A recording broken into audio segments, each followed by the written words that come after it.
It will blow up. The crank will snap. It will leave you stranded. Everything will break. The wheels will fall off. I had one and my whole family was in it and it blew up on the side of the road and everyone perished. These are all things that I've heard about my Land Rover Discovery that I've now had for 3 years, and it is time for me to take this thing down for an MOT. And I just wanted to go through my ownership of this car. There's been a few videos on it on the channel before. It's not been perfect, but all those things that people say, my experience is totally different.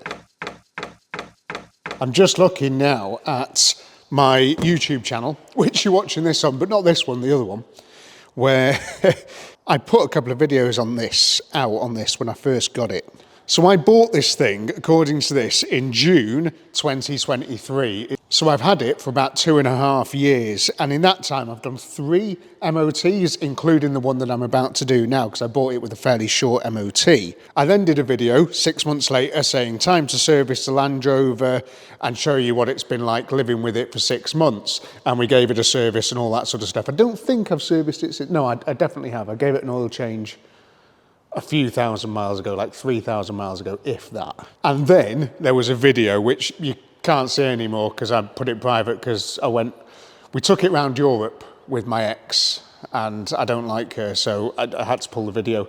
But the car was performing fantastically throughout that whole thing. But the main crux of that video was that it cost me £3,090 for the MOT, so we'll get into a little bit of the reasons why. And that's been it since. There's been no more updates on this vehicle.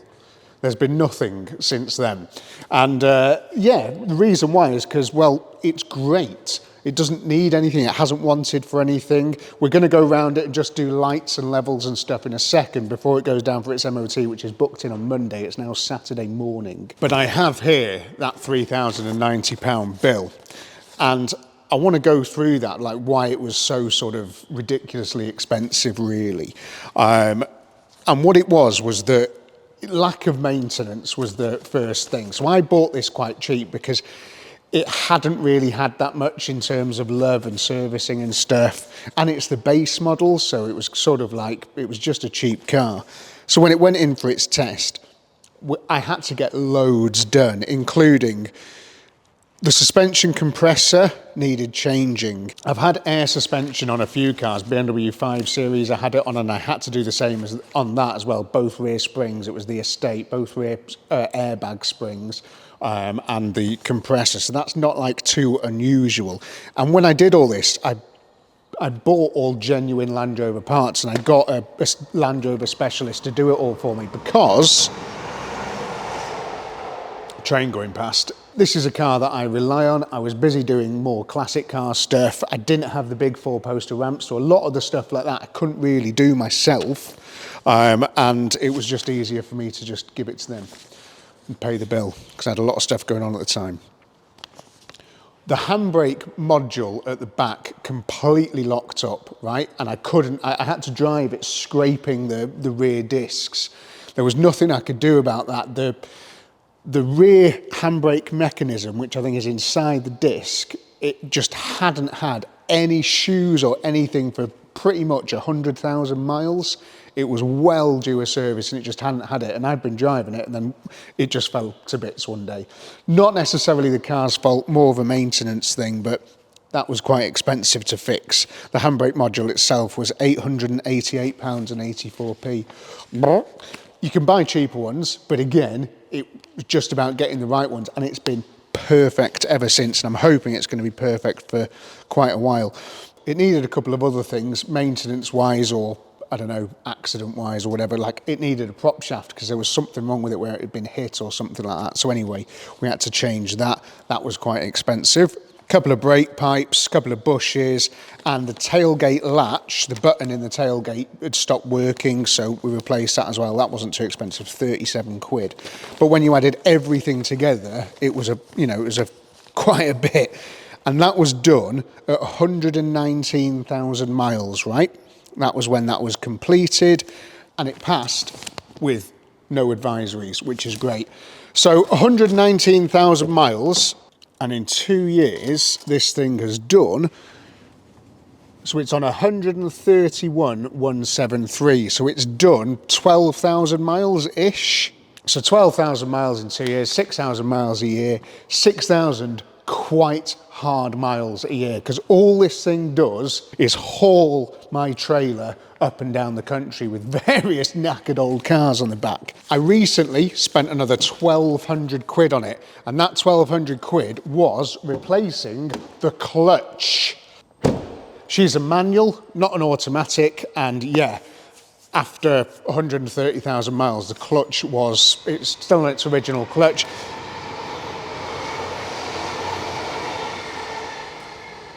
Busy for trains today. It was just well overdue. It was well due a change, you know. There you go, little manual box. But yeah, what that's led to now is just a wonderful drive. It drives perfectly straight, the clutch is spot on, everything works. All these buttons and modes and suspension height, raising and lowering, everything works perfectly. Got ice cold air con, got the lot. So the total amount of miles I've done in this car is probably 15,000, which doesn't sound like a lot, but obviously I have a lot of other cars to drive. And you're probably now thinking, what? You've spent 4.5 grand on maintenance to do 15,000 miles. And yeah, you're right, but I got the car cheap. I got it cheap originally, and that knock-on sort of cost has to come from somewhere then, because it, you know, didn't have that sort of level of love that, you know, if it had, it would have been more expensive. So it all comes out in the wash, doesn't it? But now I have a car that is superb. It is absolutely perfect. There are a couple of things that I wish were different on it, right? It's a manual, not an automatic. I would love an automatic. I am lazy. I just want to, when you hook the trailer up, I get sat in traffic on that motorway, you know, the M6 all the time, all the motorways and 50 zone stuff, and it's got 6 speed and you're just going up and down the gears all day long, and it is a bit frustrating. I would like an automatic gearbox on it. It is the poverty spec. It has nothing. It's got a CD player and Bluetooth, and great that I fitted, but it has nothing. I tried to fit cruise control a while ago by fitting this steering wheel. Now this steering wheel is off a sort of mega spec car, better spec car, and it's got all the buttons for it. But I sent it to this like Land Rover specialist, and they could not get the steering wheel to talk to the ECU to sort of program the cruise control back in, which is really, really annoying. They tried everything and it was just not possible. And what that sort of made me think might be the reason why is that the original stereo isn't in it. And that was a CAN bus system, and the stereo is controlled by the steering wheel. So everything has to talk to each other. So that made me think maybe that's why I haven't got it. But essentially I haven't got cruise control on this motor, which is annoying because I do love cruise control, again, especially for the 50 zones, and I have been caught speeding in this Land Rover. Thankfully, I only got it like a course. It would be nice to have that. So there is a bit of spec that it hasn't got, which I would like. The absolute selling point of this car for me is that thing there, this shin smasher here. You can get these with the detachable things, and I've seen horror stories with those of like them breaking away, and they just don't look strong enough to me to be hauling something very, very heavy on the back of. But this is a mega bit of kit that is properly attached to everything. It's super secure. I like that a lot. It's also got this little tailgate thing on here with this like umbrella setup above it. So I can, if I'm going to do a resurrection and I need to just do a bit of paperwork or do something dead quick, I can just sit here and do that. It's great. It's really good. The boot's massive. I've got this rubber mat down, everything's protected. I've got all my gear in there. When I go and do a resurrection, I fill the rest of the car. I've got like towing bars and stuff. If I ever see anybody stranded on the side of the road, I can just give them a quick pull. I've got ropes and stuff in there, water and oil and that, all that sort of thing. Nice little cubby holes for my straps, so I keep my straps in there. and it's the same on the other side. It's just really well thought out. The whole car's well thought out. Nice little 12-volt socket there as well. It is genuinely a really well thought out car. It just, everything does what it's supposed to do. And like, I'm quite tall and I don't hit my head on anything. It's just good. It's very, very well put together. It's a beautifully designed Discovery. This is the Discovery 3. When they went from the TD5, the Discovery 2, it was a huge difference. Everything was changed, and this one is, I just love it. One of the headlights is out. I noticed the other day as we were giving it a clean in preparation. Yeah, look, bloody headlight out. Pain in the ass. This engine though, it's mint. It's really, really good. Get a whiff of this thing now when I fire it up.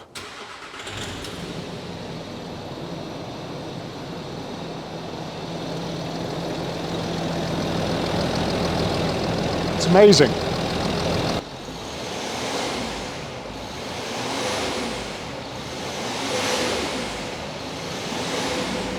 This bit of the car has genuinely been faultless.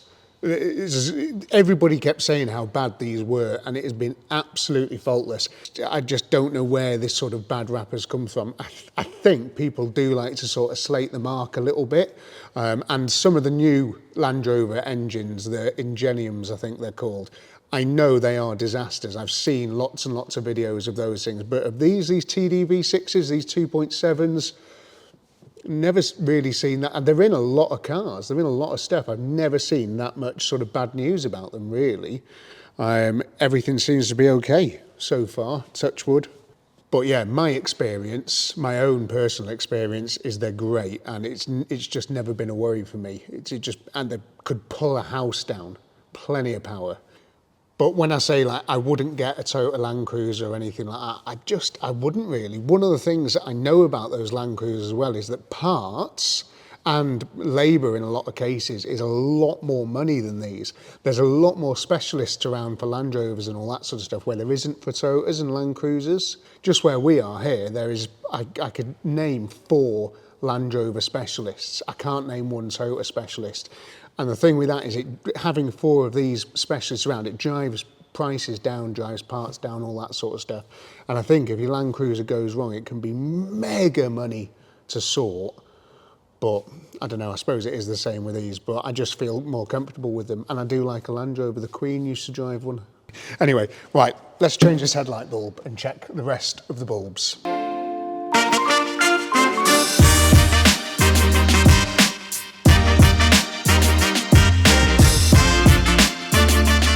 You have to remove the headlight to check for coolant level. I'm only joking, you don't really, you can just do it from there. It does look like it could do with a tiny little bit more. Should be cold fill range, so it should be in those, so I might just chuck a little bit more in it. H7, go to the big headlight bulb board thing that I've got. H7. Headlight bulb is now working. Could do with a bit of a scrub and a polish that, couldn't it? But yeah, whatever, does the job. Still pretty see-through. Just going to check the levels dead quick, and then we'll do the rest of the lights. It could do with a bit more coolant, as I saw then, so let's just chop that up. Forever using kettles. Lovely. That thing there looks good. Might as well just pour the rest of that in the headlight washers. What do we like in terms of oil?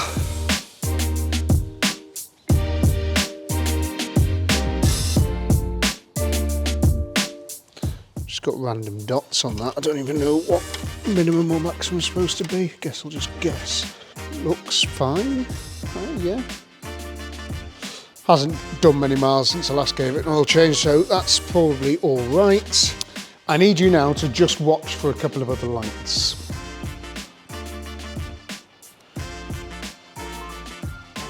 Side lights, headlights, flash,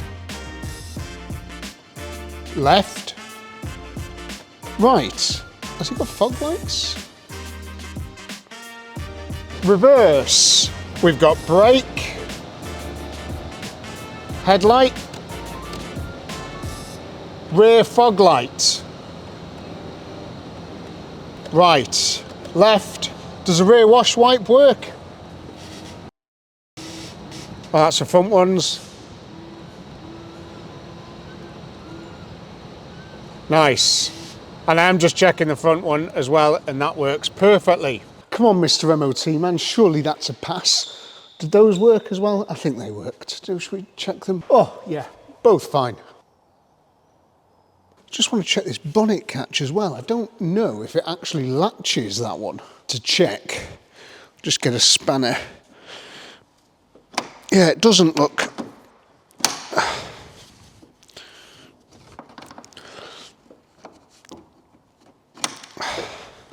Maybe a load of this will help.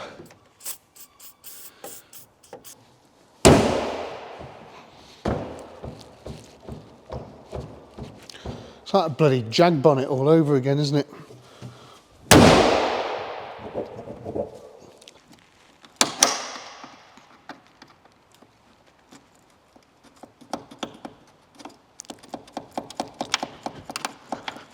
You can see the bit that's not moving, and I am trying to move it backwards and forwards so it starts to move. Oh yeah, come on. It would be so great if the bonnet actually shut properly.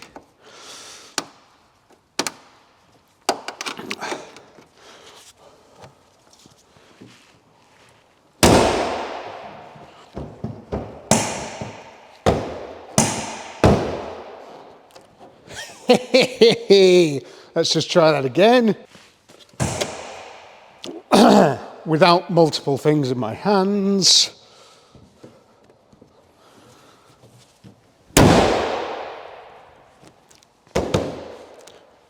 Fabulous. Maintained for another year. Right, I'm going to pull this thing outside, get it ready to go down for its test on Monday, and you can come with me and we'll see if it passes or not.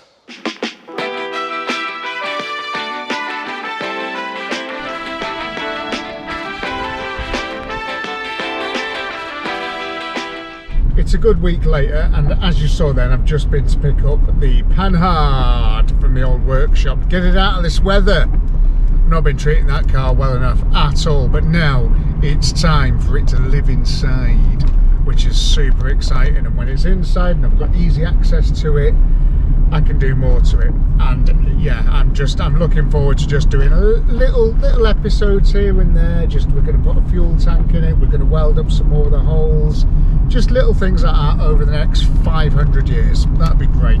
That's all I want out of that car. Superb. And did this car pass its MOT? No, it bombed another MOT. I can't believe it. I can't, there's no way of fluffing it up to make it sound like it's all right, it's fine. It's an expensive car. It's just cost me £840 to put this thing through an MOT, and I'm so busy with the workshop and stuff, I just had to say to Rob, just carry on, you just get it through its test and then give it back to me, because I need it. I'm hauling ass with this Land Rover up and down the road almost every day. I just haven't got time to sit there and work on it and take it back from A51, bring it back and do all this sort of stuff, get parts, sort that. So I just said to him, get on with it, and it cost me 840 quid. It needed a suspension arm bush at the back, it needed brake pads at the back, it needed a welding patch at the back, brake hoses because the ferrules had gone all bad. It just needed a few jobs at the back of the car. When you look at it in terms of, you know, that pence per mile was including the purchase price of the car as well, remember. So the reality is, for the car that I need, that is big and tows and, you know, does all the good stuff that this thing does, it's still not bad price wise. I couldn't go out and buy a Fiesta instead and do that, because I need a big thing to be doing my towing and to be filling with crap all the time. I'm a little bit annoyed at the spend of that, but it is what it is. It's just, yeah, I was hoping it'd fly through, to be honest.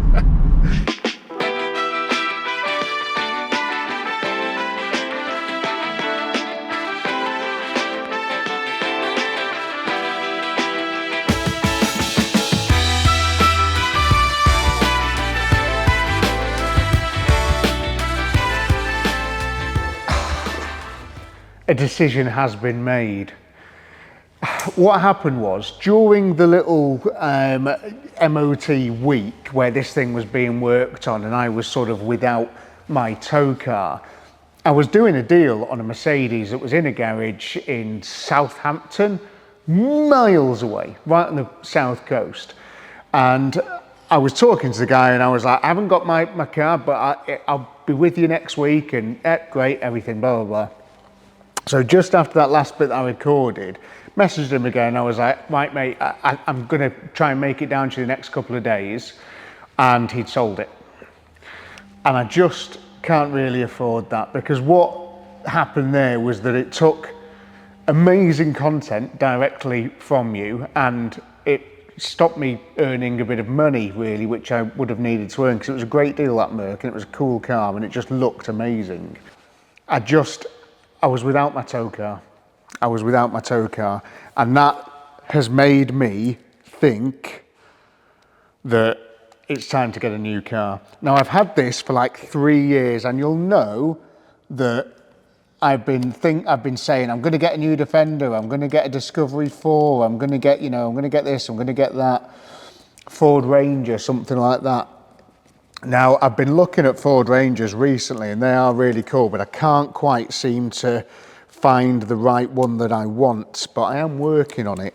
I just need something new and reliable, something that I can just get in and go, and that's not going to let me down, that's not going to take up all my time and my money. I just need reliability in my life, I really do. Everybody needs that reliable daily driver, and at the moment, I haven't really got it. I mean, I've got the most reliable car here is probably the Porsche, but it's sort of like too small and I can't tow anything with it. And I've also got stuff like the pickup truck, the big F250, but it does like £1 a mile just on fuel. It's crazy, and it's not the most comfortable. It hasn't got the mod cons, and I don't particularly want to like drive it all the way to Southampton, for example. I need something with the Bluetooths and the sat navs and all those great things. So it is time for the Land Rover to go. I am putting the old plates back on it, the DU59UWS, and it is ready for one of you guys, potentially, to come down here, see the place, take a free merchandise bundle with you, and drive this Land Rover Discovery home, because I'm going to put it up for raffle and it's only going to cost you £1. The car, for one of you guys to own, is spot on. It's ready to rock and roll. It's got a fresh MOT. Everything underneath is nice. There's no holes in it anywhere. There's a bit of lacquer peeling off the bonnet. It's got 130,000 miles on it, but it does drive perfectly. Occasionally a little message flashes up on the LCD bit just saying visit workshop, engine fault or something like that, but it's been like that since the day I got it. It's not got engine management lights or anything, it just flashes up with that every now and then. Everything else works superbly, all the tyres are good, and it has been a huge part of the Tasty Classics channel. This has been a best friend to me for a long time, so you better look after it. Or you could just go and take it off-roading and have a lot of fun with it. I was contemplating doing that as well, but it's a good family car for someone. It's a nice, safe, big family car for someone, so it should go to a good home and it should stay on the road for a long time yet. But not in my hands. I'm going to have a look now for something different, something else, something fresh, something new, something a little bit more reliable. And there's another reason as well. One of the things recently I was thinking of doing is like, what if I wanted to take something else to the Nürburgring, like imagine like the Panhard or like the 205, which I don't particularly want to drive there because it is, you sat in a bucket seat like that for 20 odd hours, I think it took me. You don't want to do that. So maybe if I had a nice towing car, maybe I could take some stuff like that to the Nürburgring or to different things, or if I wanted to turn the Viking into a race car. Anyway, it's all just, things move on. I'm moving on from this car. I have knee-jerk reactions sometimes. And last week when I missed out on that Merc, I made a knee-jerk reaction in my own head. And I was like, oh, that's it, it's gone. Oh, one more thing. This is the original stereo that came with the car, which I will leave with the car, just in case you want to try and get that cruise control working. So there we go. It's all been valeted up. So yeah, she's ready for a new owner, and that could be you. You've of course got boatloads of service history and all the stuff that I did with it. I think I had a cam belt just before I got it. Loads of stuff with it. It'll do you for a long time yet. It'll stay on the road, it'll keep you going until the next MOT, and you'll have to spend £1,000 on it. Well, hopefully not. When I did talk to Rob, he said, you know, what else can go wrong with it? Because you've replaced bloody everything. So I'm gonna have some fun now and have a bit of a look through, see if I can find a new car, possibly a Ranger, like maybe a Defender, I don't know. I can't really see myself in a Defender though, a bit Chelsea tractor-y for me. I think the Ranger might be the one. But if you've got any suggestions, or what's your daily driver? Do you tow with? If you're towing a 3.5 ton trailer around, what are you towing with? I'd be interested to hear some suggestions. What about an Ineos Grenadier? What are they like? I don't know. I've been watching Harry's Garage recently, and he drives one of those, or he drove one of those for the video that I was watching as like a review thing, and he said it was quite good. I don't know. Let me know what you think. And I'll see you in the next video. And if you do want to enter to win this thing and come down here and just, yeah, have a chat and drive away in a new, reliable family car, then you can. Just go to the link in the description, click on that, put your pound in the machine, and it could be yours. And if I only get like 1,500, £2,000 back for it or whatever, I'm not fussed, because I'll know that it's gone to one of you guys who maybe needs a car more than I do at the moment. You know, and maybe he's going to start out on your own adventure that you need a good tow vehicle for. And this could be the one. Thanks very much for watching. See you soon. Bye.